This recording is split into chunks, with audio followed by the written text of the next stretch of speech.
Well, hello, Dr. Purcell here. Thank you so much for joining me. I'm Dr. Andrea Purcell. This is straight from the doctor's desk, where natural medicine is used as the first resort to help you get the health and the life that you love.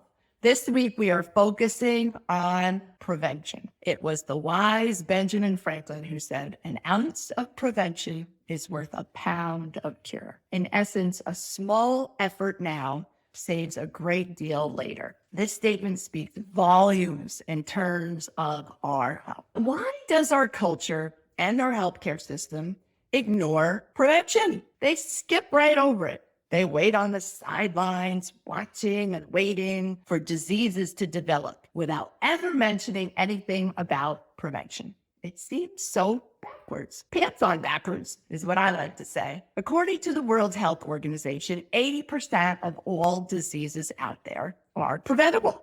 So when it comes to prevention, the healthcare system in this country has completely missed the boat. But perhaps they never wanted to get on that boat in the first place. It isn't very glamorous, to prevent. It's glamorous to swoop in and perform heroic procedures, bring people back from the brink of death, have people rely and become dependent on medications and a massive machine from which the true costs are hidden from us. That is our insurance-based system. So let's look at the math here for a person who has diabetes. Diabetes costs the healthcare system about $36,000 a year per person. You multiply that by 25 years, that's a lot of coin. What if we could prevent a person in a pre-diabetes state from ever developing diabetes? Then the diabetes never manifests and all the suffering and the expense is safe. Let's take something else. Fibroids as another example. They're growths in the uterus that are treated with surgery. Surgery doesn't prevent the fibroids.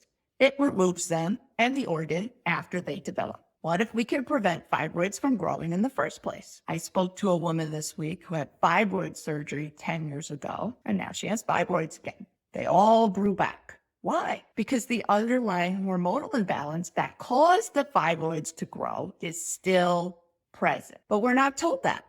So we think that surgery treated the problem, we're cured, when in fact, it just managed the symptom. So when you start to look around at chronic conditions, you'll begin to realize that there's a lot of symptom management and not a whole lot of cure. And in managing those symptoms with drugs, we develop other side effects from the drugs that we didn't have before. So this is a completely different way to think about your health when we talk about prevention. I know many of you out there are passionate about natural medicine and you're fed up with drug, surgery, disease management, or maybe you're just hearing this for the first time.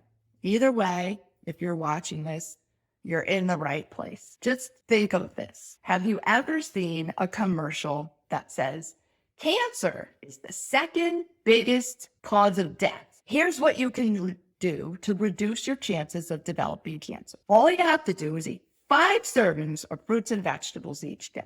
What if our kids got that kind of message in between their cartoons? A lot more kids would be asking for fruits and vegetables. I guarantee you that. So health is personal, and I want you to be independently healthy. And natural medicine is the best kept secret out there.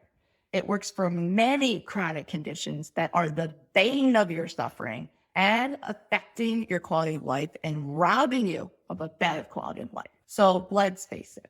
When we're not feeling good, life can be downright. And remember that saying where it says it takes a village? Well, we do. We need mentors. We need guides. We need people to help us overcome our obstacles. It's hard to go it alone. We need friends to cheer us on and make our healthy lifestyle practices feel fun until they become new habits. Most of my patients have been referred by a friend or a loved one. Why?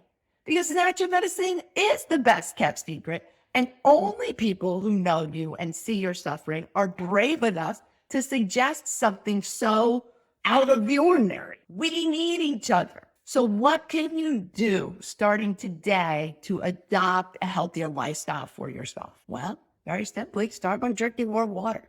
At least 2 liters a day. That's 64 ounces. Start regularly moving your body. Shoot for at least 20 minutes of activity each day. Start eating more fresh foods and focus on getting those 5 servings of fruits and vegetables. You can take a few vitamins, things like vitamin C, vitamin D, B12, are all very helpful. You can practice good self-care. Make sure you get enough sleep, slow down when you're feeling run down, and pull back from some activities so you can get more rest. And that's just the beginning. So wherever you are in your wellness journey, I'm here to help you. Wellness isn't a one-size-fits-all, and it must be individualized to your unique situation. If you or someone you know is looking for help with a health issue, pass this along to them, because friends help friends. You can find out more about our office at drandreapurcell.com. Thanks for joining me, and see you again for another discussion on how to better your health. Ciao for now.